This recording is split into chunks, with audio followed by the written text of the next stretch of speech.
政治人物的游说其实是非常复杂。那一年我就是因为5月24号嘛，所以前半年其实我几乎每个礼拜都在跑立法院。然后我们办公室上面有一个墙，贴了一个象限，是支持跟反对，不会去投票跟会去投票。所以只有在这个象限1的人里面是我们的票，是到最后在立法院，因为这个议题对我们来说，我们那时候分析就是这个议题这么争议，一定到最后是开放所有立法委员去投票，透过表决的方式去通过这个法案。如果要通过的话，他们一定到最后会走表决这一套。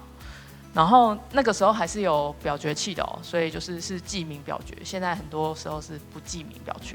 好 ，anyway， 就是那个时候的状态，我们就是要去算出那个票有多少。我们怎么算，在第一象限里面的票都只有30几个，因为我们去到很多地方，很多立法委员都跟我们讲说，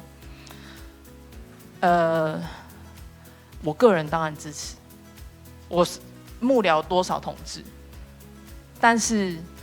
我的选区真的太保守了，就是每天都有不同的可能教会的人，在地家长会的什么什么人来告诉我们说，你们千万不可以通过同性婚姻这样子。他说压力太大了，所以他真的没有办法表态，他甚至不能确定他会去投票。那517就是当天就是立法委员们要去投票表决这个法案的时间，我们就要说一个都不能少，希望你们一个都那个一个都不能少。另外有一个就是希望这个投出来的结果是对于同志社群好的，因为在公投结束之后，我们有听到一些同志青少年真的是有点伤害自己，因为他觉得那个结果对他来说就是走在路上10个人里面有7个人就是觉得他不应该活在这个世界上，他受到很大的冲击，所以其实真的有一些同志是做一些伤害自己的事情这样子。